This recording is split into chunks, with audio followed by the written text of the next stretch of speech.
दंगा फसाद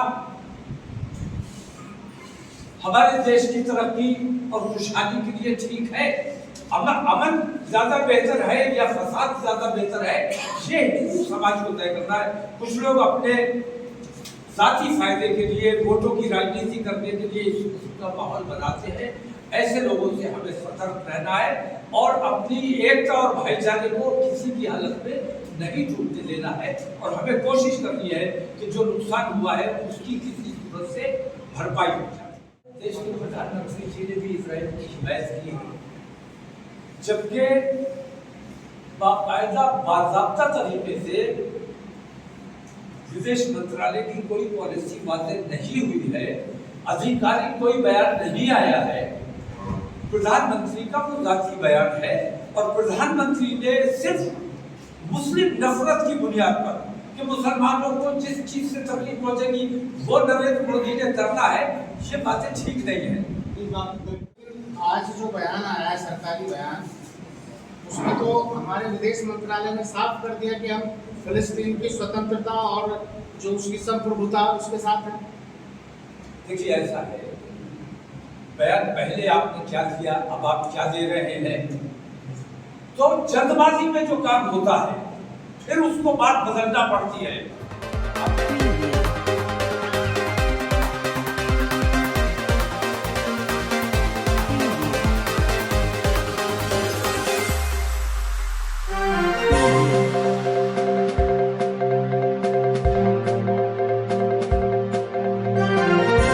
देश में जो सांप्रदायिकता है उसके लिए आप लोगों के सहयोग की भी बेहद जरूरत है, क्योंकि किसी भी हालत में देश के अमन और अमान को टूटने नहीं देना है।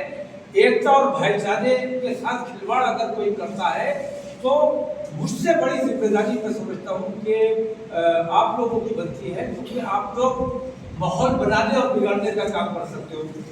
उस मीडिया से मुझे कोई उम्मीद नहीं है जो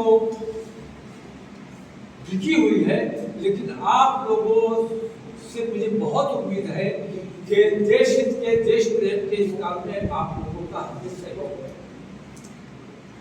29 तारीख को हमने इतवार के दिन रामलीला ग्राउंड में इसी सिलसिले में मुस्लिम महापंचायत बुलाई है। और मुस्लिम महापंचायत का उद्देश्य राजनीतिक नहीं है, खालिस अपने देश प्रेम की भावना से बुलाया गया है मुसलमानों को। और जो हिंदू समाज में नफरत इन फिरका परस्त ताकतों ने भर दी है, हम हाथ जोड़कर अपने हिंदू समाज से, अपने हिंदू भाइयों से ये पूछना चाहते हैं कि मुसलमानों से क्या शिकायत है, किस वजह से नफरत करते हो कि मुसलमानों के साथ कारोबार नहीं करेंगे, मुसलमानों को ऐसे तकलीफ पहुंचाएंगे, मुसलमानों की लिंचिंग करेंगे, हिंदू राष्ट्र बनाएंगे। तो मुसलमानों के साथ, मुसलमानों ने अगर कहीं अपने देश का नुकसान किया है, कहीं हिंदू समाज का नुकसान किया है, तो हमें बताओ, हमारी जो गलती है हम उसे सुधारने के लिए तैयार हैं। लेकिन कुछ लोगों के बहकावे में आकर अगर आप लोग इसके, मैं हिंदू समाज से भी ये अपील करता हूँ कि ठंडे दिल से, ठंडे दिमाग से गौर करें कि क्या ये तमाम चीजें हमारे देश के लिए ठीक है। दंगा फसाद हमारे देश की तरक्की और खुशहाली के लिए ठीक है। अमन ज्यादा बेहतर है या फसाद ज्यादा बेहतर है, ये हिंदू समाज को तय करना है। कुछ लोग अपने जाती फायदे के लिए, वोटों की राजनीति करने के लिए इस किस्म का माहौल बनाते हैं। ऐसे लोगों से हमें सतर्क रहना है और अपनी एकता और भाईचारे को किसी भी हालत में नहीं टूटने देना है। और हमें कोशिश करनी है कि जो नुकसान हुआ है उसकी किसी सूरत से भरपाई हो जाए। मुस्लिम महापंचायत आपने जिसका आह्वान किया है, उद्देश्य क्या है उस महापंचायत का? देश को जैसे कि क्या है कि अब हमास और जो इजराइल का जो चल रहा है उसमें भी बहुत लग रहा है, उसमें क्या हमास तो इजराइल का जो भी चल रहा है उसके लिए ऐसा हमारे इसका कोई तारीफ नहीं। और जहाँ तक इजराइल का और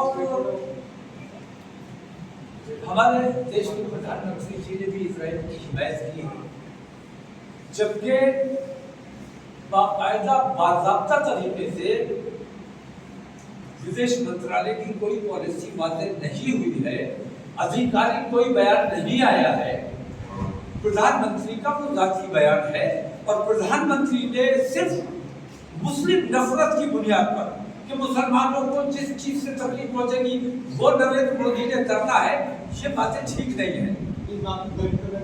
बयान आया है और उन्होंने बोला है इसमें जो पहले हमारे कांग्रेस का जो तो चलेगा जालिम के साथ जालिम देता है और हमेशा का जो तरीका रहा है, जालिम हमेशा जालिम के साथ ही खड़ा हुआ है। माननीय नरेंद्र मोदी आज देश के हमारे प्रधानमंत्री हैं, ये हमारे देश का दुर्भाग्य है। ये बात मैं इसलिए कह रहा हूं कि नरेंद्र मोदी और उनका पूरा गुट, उनकी पूरी पार्टी जंग आजादी में क्या क्या कुर्बानियां देना पड़ी है, ना उन्होंने कभी कुर्बानी दी है, ना वो जानते हैं अपने देश की मिट्टी के लिए लोगों ने कितनी कुर्बानियां दी हैं, कितने तकलीफों से गुजरे हैं, कितनी जेलों से गुजरे हैं, फांसियां हुई हैं। तो हम जानते हैं कि अपने देश की आजादी के लिए क्या क्या क्या कुर्बानियां देना पड़ती हैं। अगर नरेंद्र मोदी ने ये काम किया होता तो वो बिल्कुल फिलिस्तीन के साथ खड़े होते। फिलिस्तीन अपनी जमीन की लड़ाई लड़ रहा है, उन शरणार्थियों को वहां बसाया था जैसे हमने अंग्रेजों को अपने यहाँ बसा लिया था, बुला लिया था, कारोबार के लिए आए थे, लेकिन उन्होंने हमारे देश पर कब्जा कर लिया। इसी तरह इजरायली यहूदी फिलिस्तीन गए थे, उनको बसाया गया था, उन पर तो उन्हें वो शरणार्थी थे और शरणार्थियों ने वहां पे उनके देश पर कब्जा कर लिया और पूरी तरह से कत्लेआम लोगों का किया जा रहा है। मैं हैरत करता हूं कि तकरीबन 1.5 लाख फिलिस्तीनियों को इजरायलियों ने मार डाला, 35,000 तकरीबन औरतें और बच्चे जिंदा जलाने का काम किया गया, टायरों पे आग लगा के गड्ढों में बांटे गए। वो तमाम चीजें नरेंद्र मोदी को नजर नहीं आई। लेकिन अगर रिएक्शन में कहीं किसी ने कोई जवाब दे दिया है तो रिएक्शन में तो शहीद भगत सिंह ने भी बम मारा था। शहीद भगत सिंह हमारे देश के शहीद हैं, उनकी वजह से हमारे देश को आजादी मिली है। अगर उनको आतंकवादी कोई कहता है तो हम उसका भी विरोध करेंगे। और फिलिस्तीन वाले जो अपनी देश को आजाद कराने के लिए, इन जालिमों से आजाद कराने के लिए, जुल्म से आजाद कराने के लिए जो लड़ाई लड़ रहे हैं, उनको जो आतंकवादी कहेगा हम उसकी भी मुखालफत करेंगे। मौलाना, लेकिन आज जो बयान आया है, सरकारी बयान, उसमें तो हमारे विदेश मंत्रालय ने साफ कर दिया कि हम फिलिस्तीन की स्वतंत्रता और जो उसकी संप्रभुता उसके साथ है। देखिए ऐसा है, बयान पहले आपने क्या दिया, अब आप क्या दे रहे हैं। तो जल्दबाजी में जो काम होता है फिर उसको बात बदलना पड़ती है।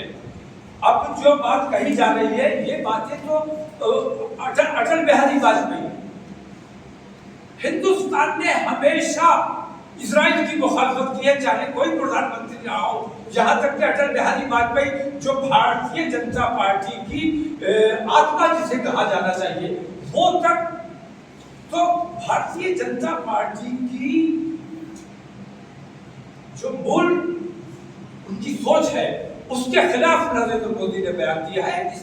इसकी जिम्मेदारी भारतीय जनता पार्टी है कि उनको मुखालफत करना चाहिए कि हमारा देश आतंकवादियों के साथ है या मजलूमों के साथ है। अगर जालिम के साथ हमारा देश है तो मुझे कहने दीजिए, मुझ पर भी तो आतंकवादी होने का इल्जाम लगाया जाता है। ओए आतंकवादी, पार्लियामेंट में आवाज लगाई जाती है तो यहाँ के मुसलमान आतंकवादी, वहां के मुजाहिद आतंकवादी। तो मुसलमानों की नफरत की बुनियाद पर आप अपनी मूल जो धारा है उससे हटने का काम करते हैं।